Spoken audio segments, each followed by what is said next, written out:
I would like to start by giving a big thank you and shout out to Millennium Physicians Group because they are sponsoring us today.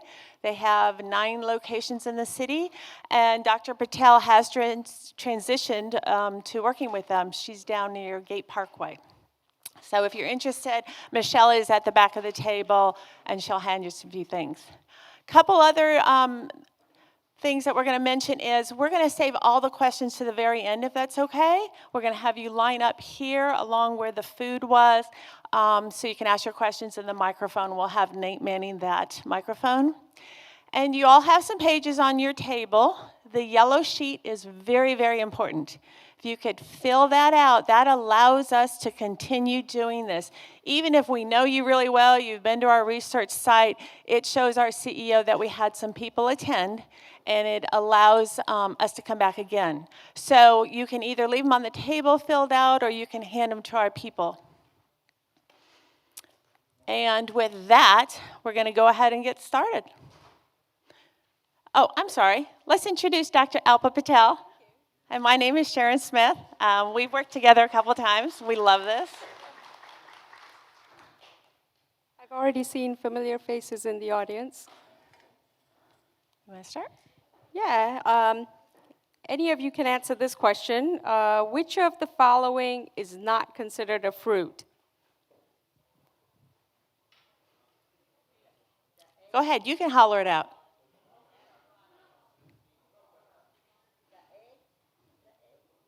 Those are olives.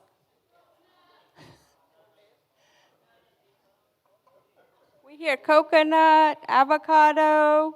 I heard eggs. You heard eggs. I think those are the olives. So the answer actually is none of the above. All of these are considered fruits. They all fall into the fruit family, including the olives. These also all have healthy fats in them: coconuts, avocado, the olive oils. As you might know, even tomatoes fall in as a fruit. I think a lot of times we consider it in the vegetable family. But all these are healthy fruits and definitely can be incorporated daily into a healthy diet. How about this one? This is arugula. Is arugula in the same vegetable family as cauliflower or the lettuce and spinach family? I hear mostly lettuce and spinach family. However, Wrong. it's actually a cruciferous vegetable. It goes right in there with cauliflower, broccoli, and Brussels sprouts. Considered some of the good carbs. You always hear about bad carbs and good carbs. So when we're talking about more of the good carbs, these types of vegetables and multiple other foods that we'll discuss later on would actually be considered a good carbohydrate. Sugar is more addictive than cocaine. And how do we know that? I guess you can't tell the difference from the picture. Right. So truthfully, they did some studies with mice, and they got the mice addicted to cocaine, and then they gave them the choice. Do you want cocaine or do you want sugar? And the mice went to the sugar.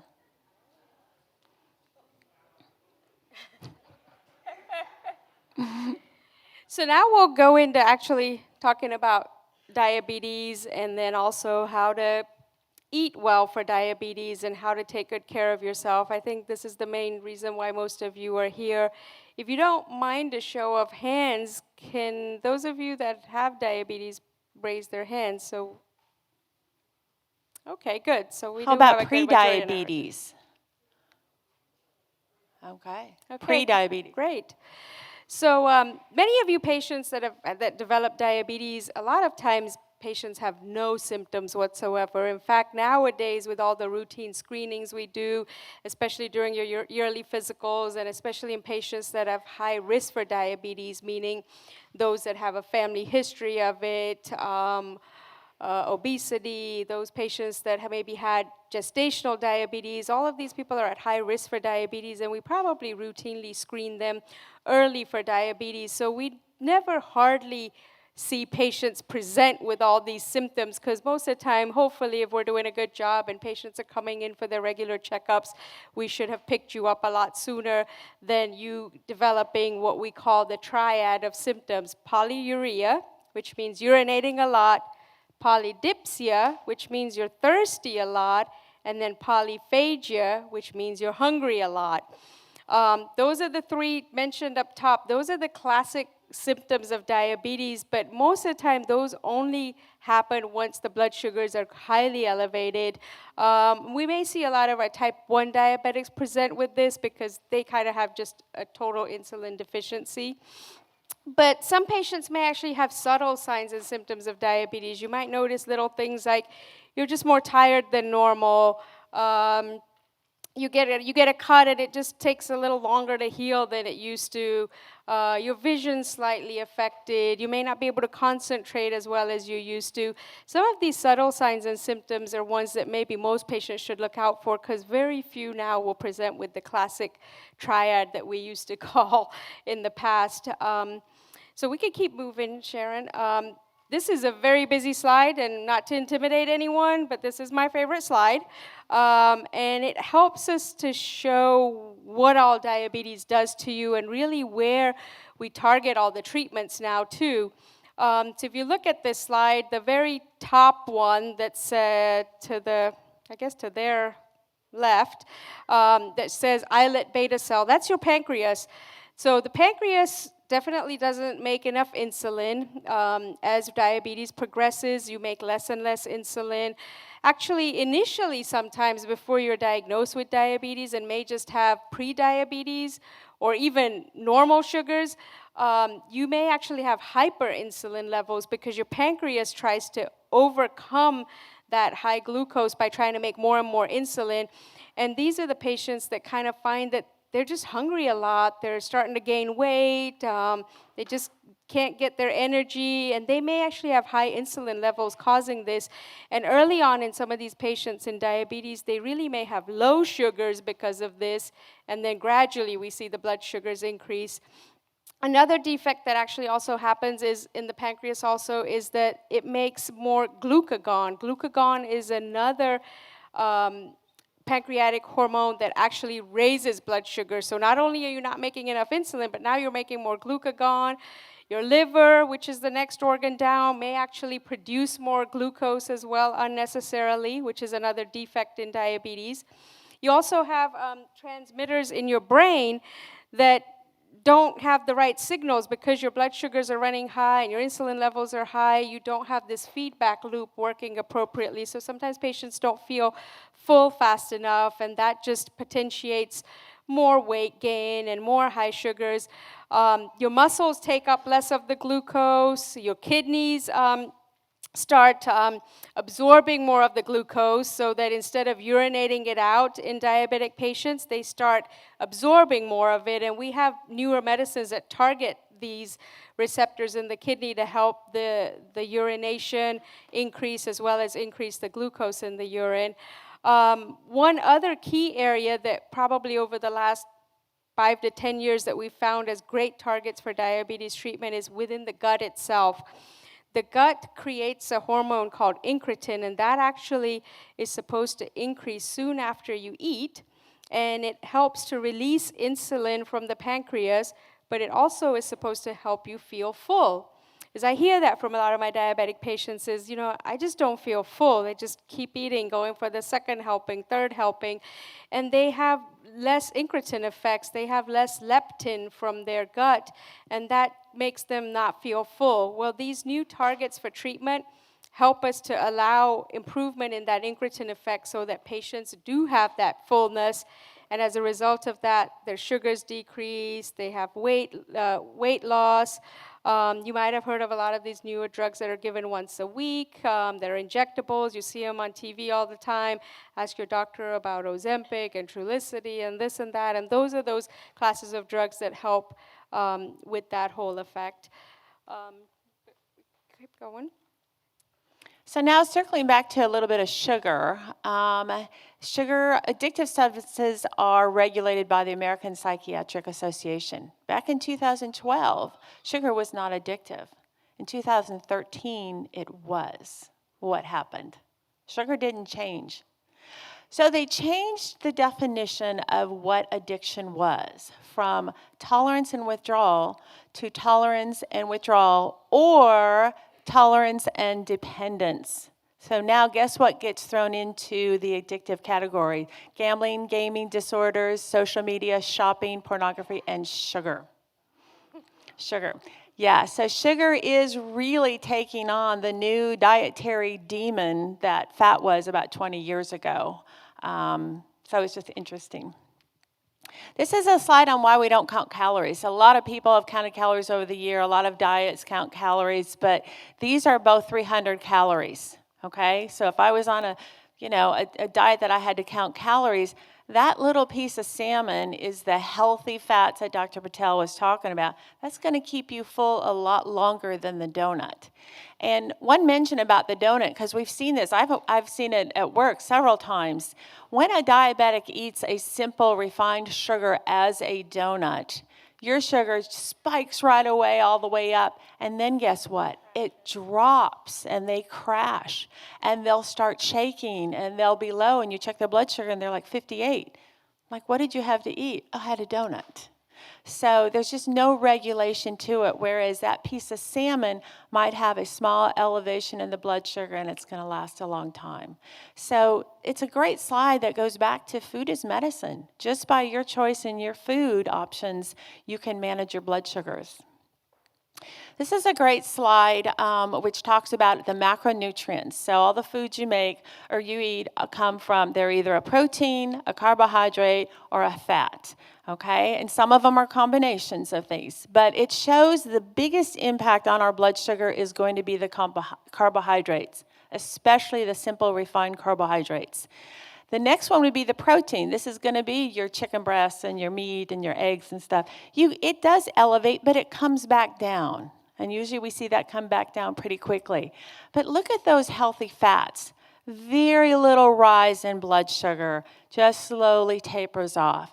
So how can you use this is a combination of foods. So if we go back to the donut, I tell people, combine it with a healthy fat. Do you have a handful of nuts you can eat and then maybe enjoy that donut? Your blood sugar will be in between those two, the yellow and the blue. So always incorporating in one of the healthier foods if you're going to make that choice. So I think I was talking a little bit about this when we were explaining how diabetes first begins. So most of you probably in this room have type 2 diabetes. I think we know of one person with type 1 diabetes. But the difference between type 1 and type 2 is type 1 are usually patients that are caught a lot younger in age. They really have antibodies against their own insulin, so they're really not making insulin. And these are kids that usually, from childhood are on insulin injections to begin with. But most adult patients with diabetes actually have probably more insulin resistance. In fact, early on, you probably make plenty of insulin, more than you need, because it's trying to overcome that hyperglycemia by making more insulin to see if it can lower the sugar. But eventually what happens is your pancreas just burns out and you make less and less insulin. The longer you have diabetes, probably past 20-something years, many of the patients probably make very little insulin. And, patients ask us all the time, what have I done wrong? Well, just give me a couple more months. Don't put me on insulin. Next time it'll be better. Give me 3 months, give me 6 months. The holidays were just here. And it's not always that you're not doing what you need to do, but it's sometimes the progression of the disease with time that requires us to transition you to insulin. And in fact, by the time that patients are diagnosed, even as early as we still are diagnosing patients, many patients already have complications and organ damage, like they may have effects in the retina in their eyes. They may have cardiovascular disease by the time we've even picked them up, and about 50% of their pancreas may not even be making insulin by the time we've picked patients up. So I think the key is, healthy eating from an early age, especially in the patients that already know of risk factors for diabetes, if you have family members with it, if you have had a gestational diabetes, you most likely will develop diabetes down the road, and trying to act upon that early on and changing your lifestyle and diet is probably the best way to prevent it. So how much sugar is actually in someone's blood who's a diabetic, even a non-diabetic? Your body has about a total of 5 liters of blood. That's 2.5 of those big 2-liter bottles of Coke that we don't drink. So if in that 5 liters, there's only about 1 teaspoon of sugar, and that's 5 grams. So remember that 5 grams, just 1 little teaspoon of sugar. The body works really hard to maintain that level of 5 grams of sugar. Uses the insulin to get the blood sugar out of the bloodstream. But look what happens when you eat a typical low-fat, relatively low-calorie food that we've been recommended. 1 cup of rice is low-fat, low-calorie, about 200 calories. It's 50 grams of carbohydrates. Okay, that's 10 of those teaspoons of sugar added to your body. And your body has to work really hard to get rid of that. Another one, not to pick on rice, would be a Coke. A Coke sometimes has 55 grams of carbohydrate in it. Your body was only used to 5 grams. So it's a big difference. It's a big shock. Your body has to go into overdrive time after time. Your sugars are high. Your insulin's released. Get that blood sugar down, and over and over again until you really end up sometimes becoming a diabetic. So that's, I kind of tell people you don't always have to look at a label, but if you are interested, turn that label over and see how many carbohydrates are in it. Total carbohydrates all break down to the sugar. This was Dr. Unwin, David Unwin did a little graph for his patients to show how many teaspoons of sugar are in the foods that they eat. You can Google this online anytime. But it's really interesting when you look at them. At the very bottom are eggs. Guess what? No sugar. Chicken, oily fish, almonds, mushrooms, cheese. No carbohydrates down there. So some of the best foods don't break down as that sugar in our body. So going back to the elevated insulin levels, they actually interfere with breakdown of fat in your body. So we call insulin the fat promoting hormone because it actually causes fat to deposit. And that feedback loop that we were talking about earlier with leptin from your gut, it actually interferes with that, so that patients aren't ready to stop eating, even though they know this is the 3rd plate. They just constantly feel hungry because the body is just promoting fat storage instead of utilizing the glucose in your body to get it into the organs. It's actually creating more fat, and the glucose is staying in the bloodstream, and you're not getting the glucose into your kidneys and into your eyes and into all your organs that need it to kind of help maintain. And that's why diabetes causes damage to probably every organ system in the body, including your brain. You can have blockages in arteries. In men, erectile dysfunction can happen as a result of this. I mean, probably about 50% of patients that end up on dialysis in our country is because of uncontrolled diabetes. So those are the reasons why as physicians we keep asking you to take care of yourself, check your blood sugars. Why are we doing these labs every 3 months? Because we want to keep these levels down to prevent those end organ damages. Most of the time you probably feel fine, you have no symptoms, but you're not going to have a sign or symptom until you maybe have a stroke or you maybe have a heart attack, and that's what we're really trying to prevent. Just to tag on to that a little bit, our benchmark for our medications in managing diabetics is to lower your blood sugar, correct? Well, every class of drugs except for one out there on the market today does get that sugar out of the bloodstream into the muscles and cells in the body, but it doesn't leave the body. So that's where all these complications that Dr. Patel is referring to, that sugar's going to those eyes, to those nerves, to those kidneys, doing the damage. Your blood sugar's down. Great. We got it out of the bloodstream, but it hasn't left the body. It's doing the damage.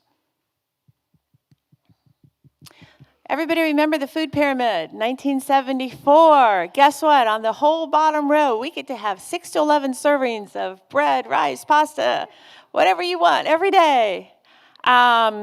So I love this comment on the left. If you eat like the food pyramid, your body will look like the food pyramid. The truth is, the nutrition guidelines do come out every 5 years now, and so the new guidelines will be coming out in 2020. They're very political. They are talking about all different meal plans and recommendations. We don't know them yet, so we will have a new one. I will take the time to stop here real quick to mention it's hard to say one food pyramid is going to work for everybody. We are all such individual. We all have different eating plans. So there's a common thread that Dr. Patel and I would talk about, but this isn't necessarily for everybody. So when you do look at your labels, all these are sugar. These are all called sugar. And guess what? The food manufacturers don't have to say how many sources of sugar are in there. So I think we counted up once, Honey Nut Cheerios has 5 names from this list of sugar in it. Not to diss Cheerios, but you need to be aware of this. And again, you can Google these to find out all the names. I do know that we found maltodextrin in our garlic salt. Why do we need sugar in our garlic salt? So just be aware of some of the products you buy and look for those names. So I like to give people this option to think about planning. So many of the patients come into us and say, well, I'm here for a 10:30 appointment and then I'm starving, so I'm just going to go get some fast food. You really do need to plan ahead. Plan, cook on Sundays for the whole week. Prepare your meals ahead. Plan your day. It's Florida. Put a little cooler in your car with a frozen water bottle. Have some healthy snacks with you. Planning ahead is really going to be the key. You plan your day, you plan you go to work, you plan your doctor's appointments. Make planning the food you're going to eat every day a priority. I think we hit on this a little bit earlier, that you want to have a well-balanced meal, ones that have a mix of the carbohydrate, the proteins, and then the healthy fats. And these are some of the foods that are considered having healthier fats. In our first, I think, trivia question, we talked about some of the things that were considered fruits, like the avocados and the coconut, olive oil, or olives itself. And these would actually be healthier fats, and you want to incorporate these into your diet because having the fat, protein, and carbohydrate combo will keep your blood sugars more even, like Sharon was talking about, instead of the spikes that sometimes people get when you're eating mainly sugars or carbohydrates. I think also for a lot of you who are diabetic, I mean, if you've had a hypoglycemic episode, I think that scares a lot of people because they just feel really bad. You're shaky, you're sweaty, you're clammy. The next day you may even feel like you're run over by a bus.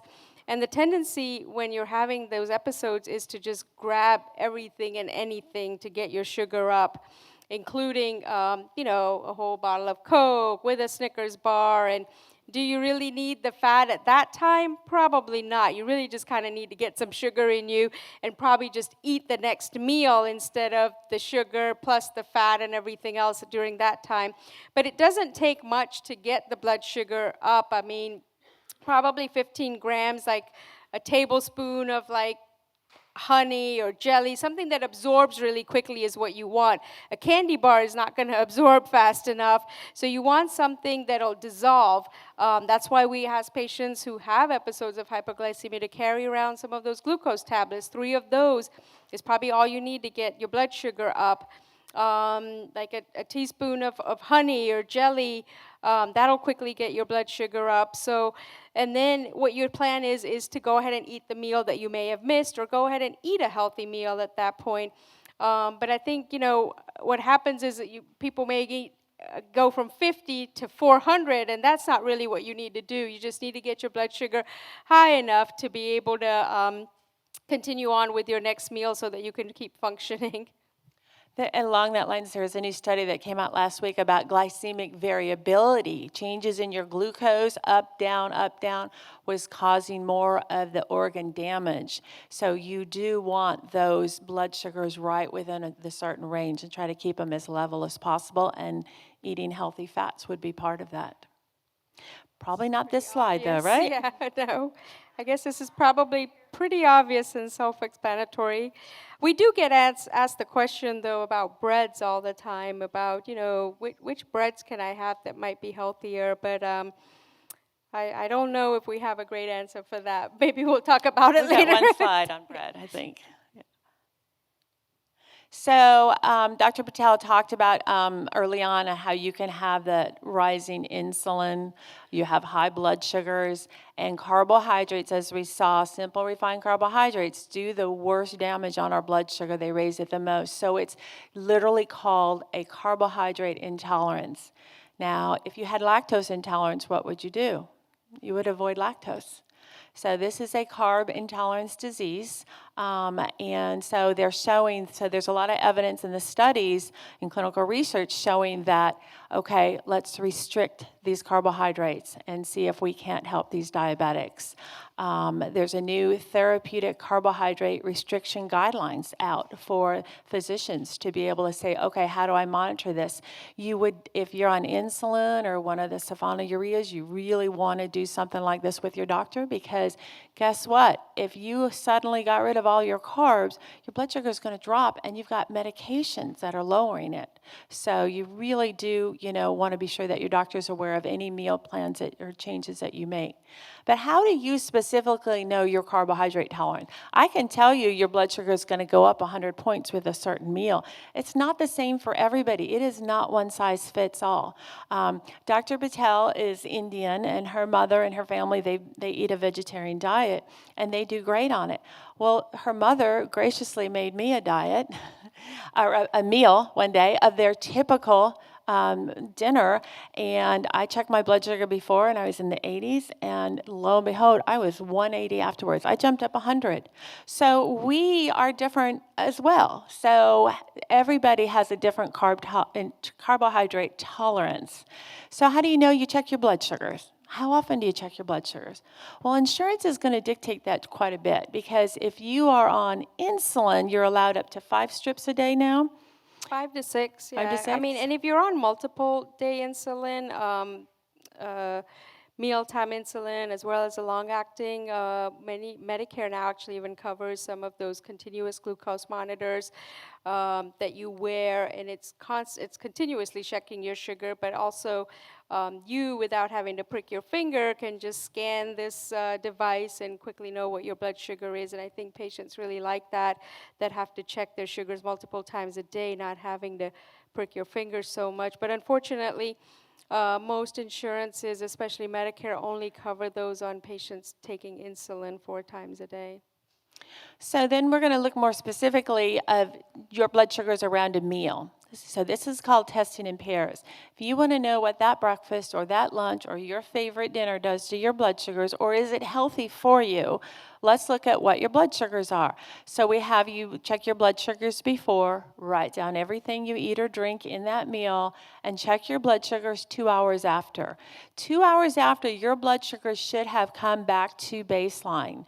So in this example, the patient started out at 110. She had a Firehouse sub with turkey, cheese, and a Diet Coke.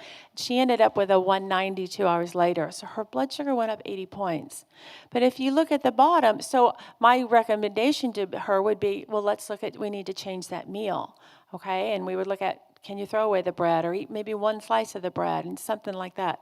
Look at the bottom meal. She had a large salad with boiled eggs, chicken breast, and iced tea, and her blood sugar started at 84 and came back down to 90. That's a great meal for her. So there's no bad numbers, I like to tell people. It's just good information for you to know that wasn't really the best meal for me, so how can I change it so I can do it again? This is a great thing to do for some of your favorite regular Sunday meals or things like breakfast. Breakfast is a big one, and we're going to touch on some of the breakfasts.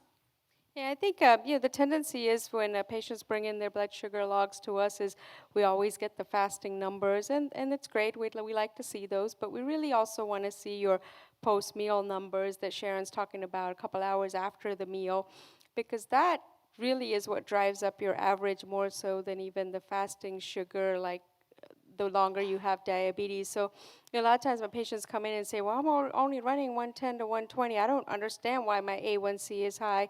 But are you really checking those ones post meals? You'll be surprised to see how high you really might be getting.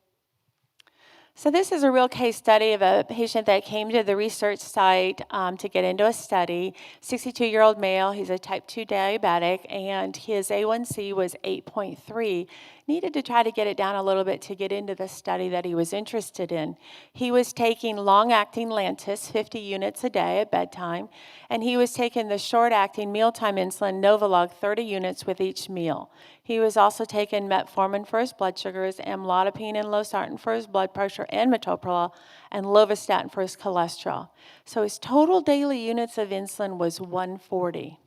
So I asked him to do those before and after testing in pairs, and just without looking at it in too much detail, breakfast was brown rice and cream of wheat, and he went up over 100 points. So, and he's covering these meals with insulin. Okay, so look, huge meals. So now this gave me a great idea of what he enjoys eating and what to work with him on. So we talked a little bit. 3 months later, he did it. His A1C dropped to 6.2. His Lantus long-acting was down to just 25 units at bedtime. He stopped his mealtime insulin altogether. Guess how much savings that is in expense? His blood pressure was 120/80, first time ever that he could remember. His food journal now included turkey meat, Brussels sprouts, beef, broccoli, tilapia fish, black-eyed peas, salads, green plantains, avocados, green beans, and he was going to the gym. Now, if I had a drug that would do this in 3 months, it would be a blockbuster, and we'd be millionaires.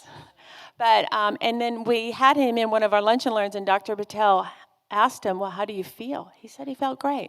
So just to give you an idea, and all he did was change a few things in his lifestyle. Big difference. So some of the top tips, though, for managing your diabetes, I think a lot of the medicines taken for diabetes can work through your kidneys, and just because of that, also, you should make sure you're drinking enough water, but also water keeps you full as well. All your organs need it as well to function well, and the goal for water is, the rule of thumb, half your body weight. So for a 150-pound person, you're talking about 75 ounces of water a day, maybe about 4 to 5 of those 16-ounce bottles that we have there. Those are 16 ounces, right? And I find a lot of times patients are drinking maybe a bottle a day or 2 a day, and that can really affect your metabolism. It affects your kidney function. Many medicines like metformin, the newer drugs that work through the kidneys, they also affect the kidneys. And if you don't have water there, those drugs, first of all, may not work well, or they may cause damage to your kidneys. And so definitely try to make sure you're drinking plenty of water. I do understand, and maybe those patients that may have other health issues like congestive heart failure, sometimes you're restricted on that, but those that don't, water will definitely help. I had a patient I just saw yesterday who, diabetic patient, her blood sugars have been running pretty high, not really taking her medicines, doing what she needs to. And she saw me last month because she'd been pretty severely constipated. And we talked about diet, and I got her to make some changes there. And then I asked her, how much water do you drink?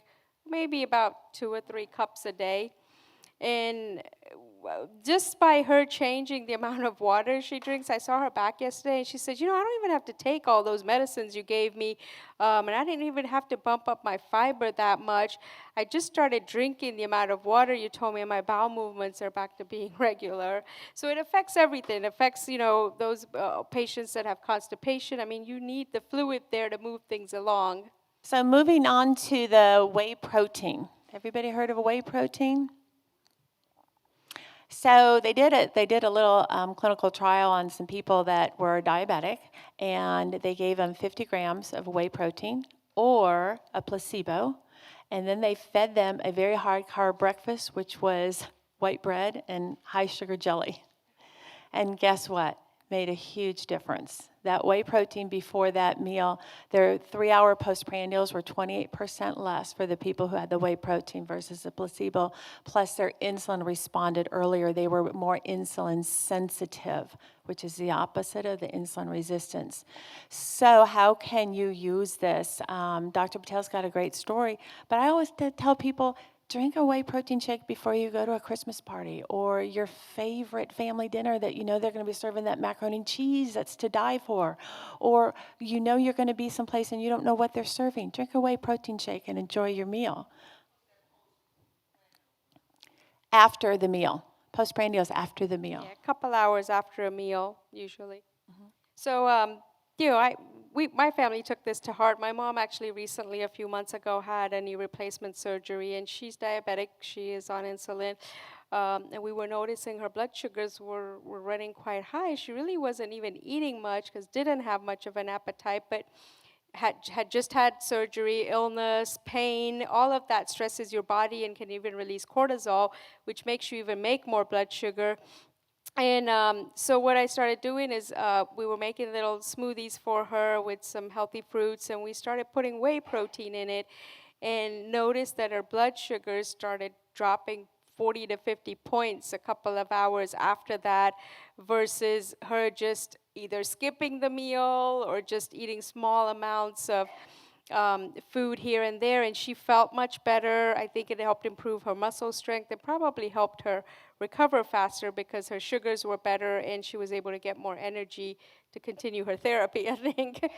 And it can be whey protein, pea protein, soy protein. There's a lot of those good proteins out there nowadays. So this is a really interesting slide. They did a study on the food order. They took a Subway sandwich and they had the green line. Go ahead and eat your Subway sandwich and let's see what your blood sugars do. And sure enough, they peaked at an hour and then they came back down. Then they said, okay, eat the outside first. Eat the bread or the bun first and then eat the inside, the turkey, the cheese, the lettuce, tomato. That's the yellow line, carbs first. Sugar spiked up even higher and then, like we talked about before, dropped down to getting much lower. So huge difference in the response of the body to the same foods. Then they said, okay, eat the inside. Eat the turkey, cheese, lettuce, tomato first, and then eat the bread last. And guess what? That's the blue line. A lot flatter, just the way we like it. So two things come from this. One is when you sit down and you've got your plate and that macaroni and cheese is staring at you, go ahead and eat that chicken breast first. Go for the green beans. Eat those last. Eat the macaroni and cheese or the bread or the pasta or rice, whatever last. You may find that even when you do that, you probably don't even end up eating most of the macaroni and cheese. I kind of heard Sharon say this. It was surprising to me too the first time that she presented this slide. So we had the same lunch that you guys have here today, and her and I had it afterwards. And so I'm like, well, I'm going to try this. I'm going to dissect this sandwich and eat my salad and avocado and cheese and all the other stuff, the fruits first.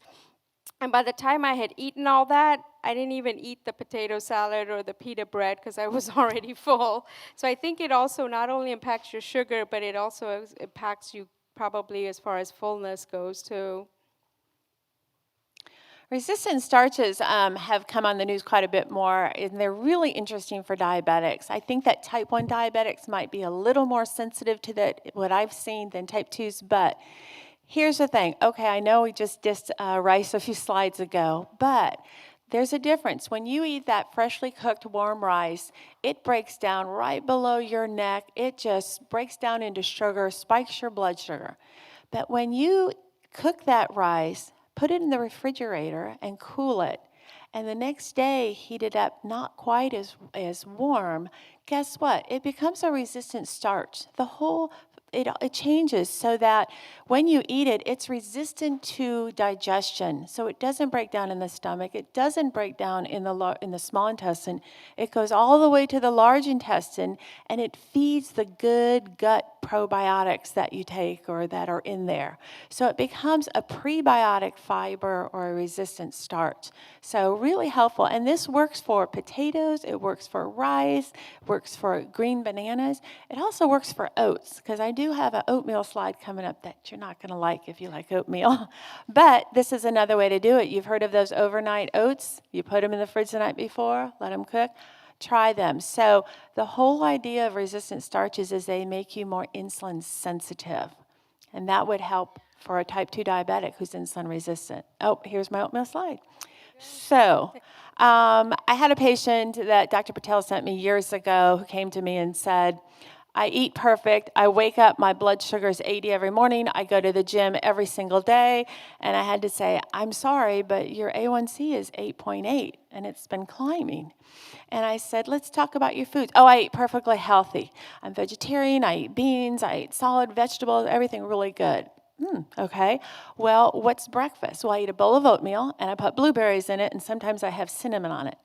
I said, okay, well, I'll tell you what. Tomorrow morning when you wake up, your blood sugar is 80. You go to the gym, you have your oatmeal. Check your blood sugar 2 hours after that oatmeal. Let's just see what the oatmeal does to your blood sugar. Boy, did he call me the next day. I'm almost 200.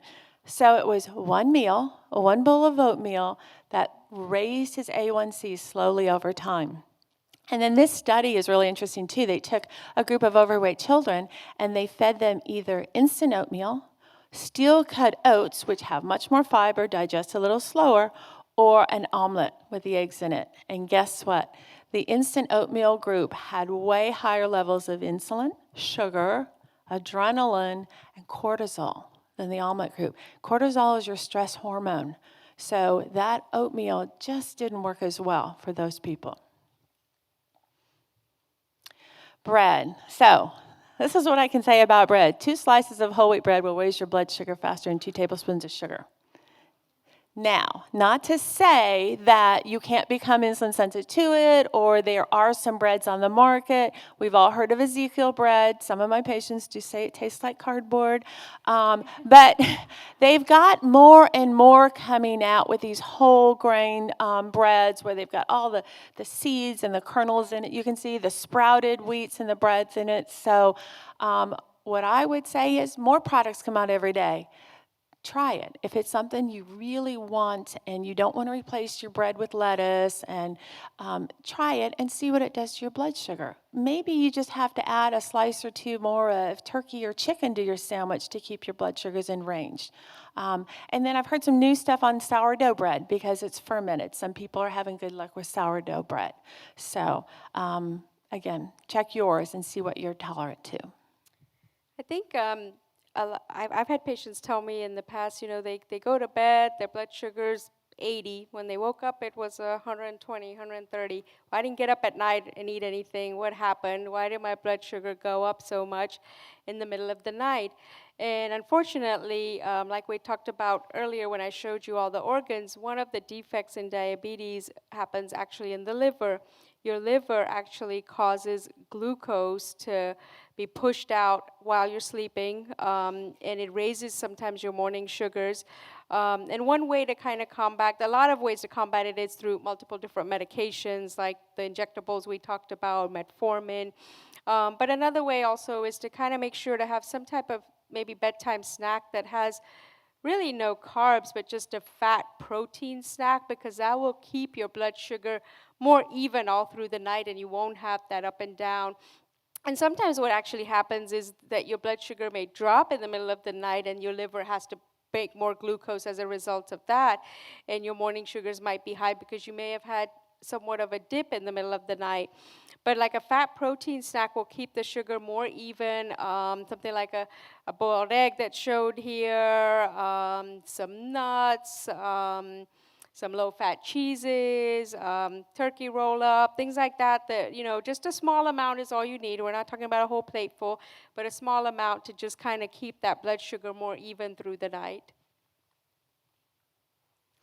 Number 8 is think about other things that raise your blood sugar. And sometimes people wake up in the morning and their blood sugar's through the roof and they're going, I ate really well yesterday. What's wrong?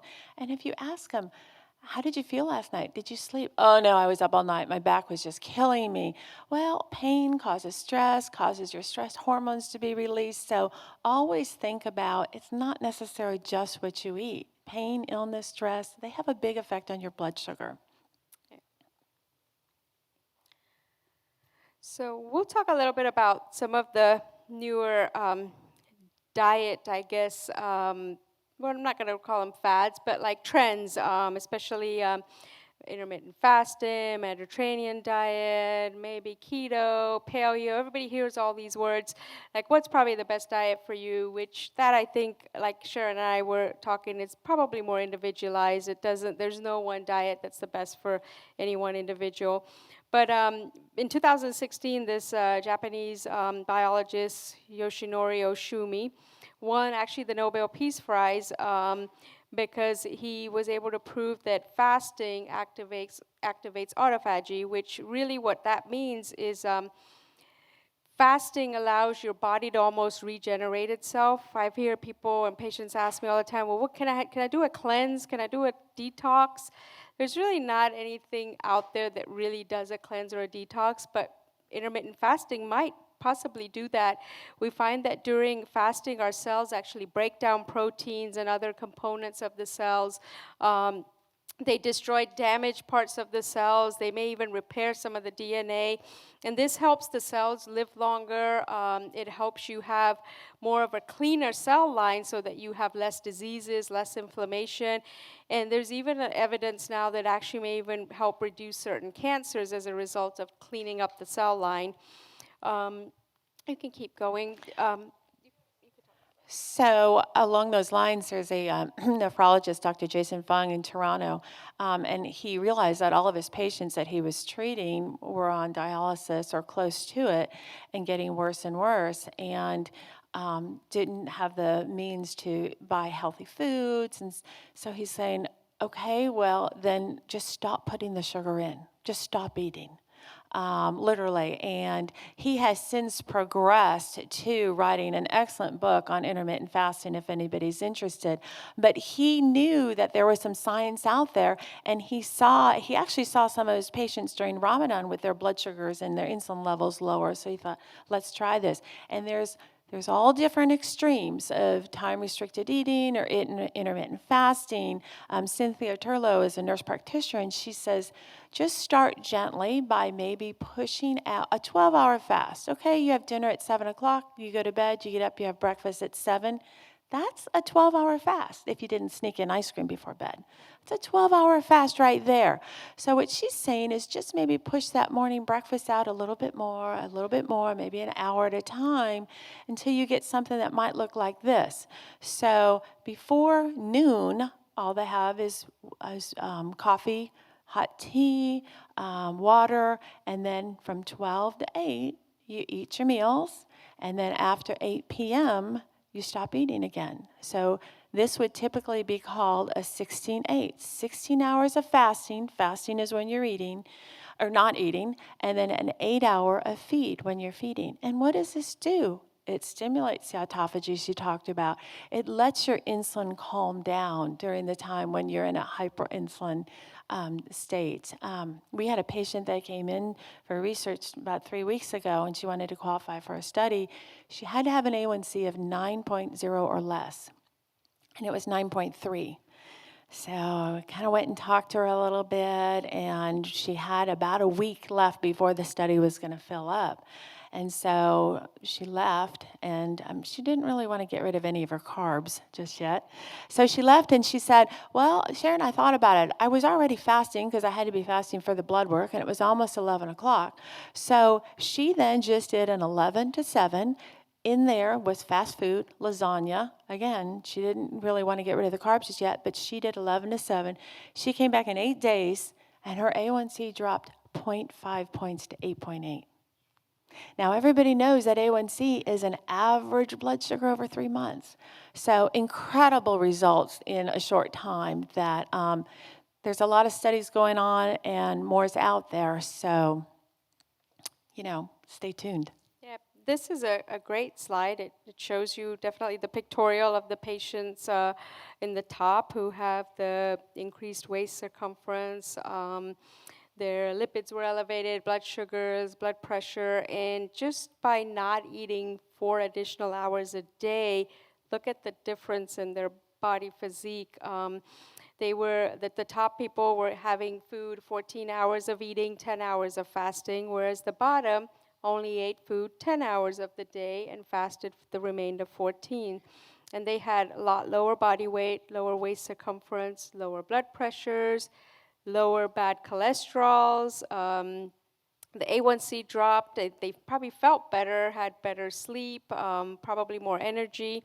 And 4 hours out of the day is probably not really a lot to ask for. If you maybe tag on a couple in the evening, couple in the morning, I think it's definitely doable. I think many of my diabetic patients ask me, though, is intermittent fasting okay with me having diabetes? And I think unless you're a type 1 brittle diabetic patient whose blood sugars are just up and down all day, I think it's definitely ideal for the diabetic patients to do this because it will help not only lower your sugar, your insulin levels, it'll help your organs function better, and it's totally doable in the type 2 diabetic patients. Majority should not be having the severe hypoglycemia. And if you do, we can adjust down your medications because if you can make the changes through lifestyle, that's the best way to do it versus any of the medications. So this slide just talks a little bit about, they looked at all of the studies out there, all of the diets out there, the low-carb diet, the Mediterranean diet, the DASH diet, plant-based diet. And what they realized that within all those diets, just limiting the low-carb, eating a low-carb eating pattern, whichever diet you choose, the lower carb, again, because we have a carb intolerance disease, lowering the carbs did the best. The patients did the best. So looking at some of your tools, these are some tools for you to take home. So I think we've hit upon most of them. The intermittent fasting, getting plenty of sleep, exercise, balancing your meals so that you're having a protein, fat, carbohydrates, totally balanced meals will sustain your sugars a lot better. Having a meal or having some type of protein prior to you going to any events, if you're going to go out to eat or to a party, the Christmas parties, I think really, kill everyone during the holidays, and maybe having like a little protein smoothie prior to that may really keep you from wanting that dessert. Staying hydrated, plenty of water, like we talked about, cutting back on the alcohol, limiting your desserts, and I'll let Sharon go over the last one. Our bodies were meant to move. That's really. So I think as physicians, we're always talking about your medicines and what to do with that. But really, honestly, I mean, the doctors of the future will really be better able to help you if we can control diet, exercise, fresh food, fresh air. I think even not just the doctors, but even our regulatory agencies and food industries really need to be involved. There are so many preservatives and added chemicals just in fresh fruits and vegetables, for example, that can lead to a lot of chronic diseases. And we have a handout, I think we've given that out to them. It's called the Dirty Dozen and Clean 15. It gives you a list of fruits and vegetables in the supermarkets that really probably have a lot more chemicals, pesticides, and are probably contributing to more chronic disease, including even cancers. And those out of that list, if you are able to afford or buying those organic would be better. Then there's a list of the ones that say Clean 15, which probably have less pesticides used in general. And I think that we hear in the news every other week, that salad was tainted with this, and I think we definitely need to make a push in our country to probably regulate the food and what ingredients go into food better, and for food labels to represent the correct things instead of hiding it as other names like we see. But I think it's going to take all of us to get there, and I think in the meantime, what we have to do for ourselves is just to make the healthier choices, move daily, drink lots of water, eat lots of whole grains, fresh fruits and vegetables, cook your own meals. That makes a huge difference. Sharon and I actually practice 3.5 days a week at my practice, but also work at the Jacksonville Center for Clinical Research 1.5 days a week, and we do a lot of studies on diabetes, lipids, arthritis, you name it, because we're constantly trying to learn about new medications. Even the medicines we have today would not be out here unless studies have been done on them. In fact, Lipitor, which probably is like the drug that's probably had the most prescriptions worldwide, a blockbuster drug that showed that it reduced risk for recurrent heart attacks and strokes. It was, we're proud to say that probably a quarter to a third of the patients in the study for that came from within our area worldwide.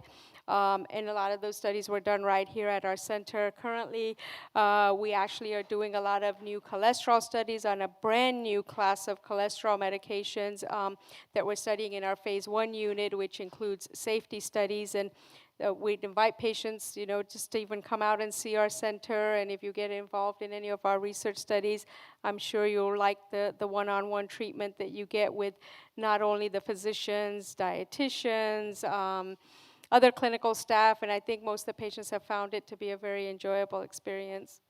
Before we get to our Q&A, I see one of your patients out there in the audience. Yes, actually, talking about intermittent fasting, so one of my patients, and actually this week he told me he felt like I was not just a good doctor, but maybe as good as his mother. So I don't know if I was offended by that at first, or actually I think I'm actually proud if I can be as good as his Ray. mother. Then so he actually, A1C was running well over 9 for a while. He participated in one of our studies, and even during that we got to talk and spend more time, and I finally got to him and said, we've got to do something with this. And he really took it to heart. And even prior to the holidays is around the time period where he made huge changes in his diet. We did start him on a new medicine, but I think the intermittent fasting and what he did with his diet dropped his A1C now from above 9 to 6.6. And we're very proud of Mr. Flott. If you would like to tell him what you did, that would be great. I want to first thank Dr. Patel and Sharon, because both of them are instrumental in me being where I am right now. When I did the study, I started the study, the phase 1 study, probably about August or September last year. Shortly after that, Dr. Patel, I had a visit with her in her office, and she came into the office and she said, "Do you know what your last A1C was?" I said, "No." She said 9.1, and then she left the office. She came back 20 minutes later and said, "You have an appointment with Sharon Smith to get this under control." Pretty much what I've done is intermittent fasting. I've taken it a step a little further. I eat 1 meal a day. Some days I can eat 1 meal a day and I'm happy with it. Some days I have to have a handful of nuts to get me there. Some days I have some fruit. Thanksgiving, the day after Thanksgiving, Sharon called me. Key to this was keeping the food log and the sugar record. But Sharon called me the day after Thanksgiving and asked me how I did. I said, I took the day off. I didn't log anything. I didn't take any blood sugar tests. But the next day my blood sugars have gone from like 180 to now they're 82, 90. And it's just knowing what to eat, knowing how to eat.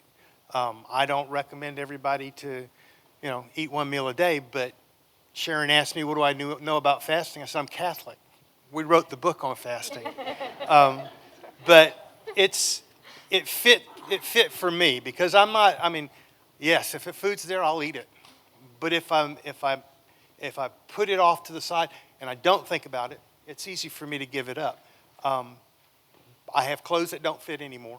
Yeah, tell them how much weight you've lost. I've lost about 30 pounds, and that's since September. Yeah. Now that's for them. That's for them because I've seen Dr. Patel for years, and I'm just one of those hard-headed people that wouldn't listen, But she finally got my attention, and Sharon's helped too. So, the center is, and I can tell you this. This is, I think, my third study I've been there. They treat you like kings and queens. They take real good care of you. But yeah, it may seem hard, but like Dr. Patel said and Sharon said, if you just add 1 hour on each end, and it just works out that my eating habits work real good with not eating at all. Thank you, Ray. Thank you very much. So we will start taking questions over here on the left. We'll let you line up with Nate. I did want to mention that We do have a lot of enrolling studies right now, a lot of really exciting enrolling studies. They're no cost to you. We don't involve your insurance, and all of our current studies do offer you a stipend.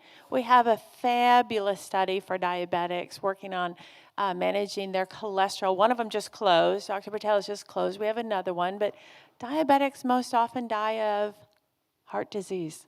So we're trying to minimize the risk for heart disease with some really good studies.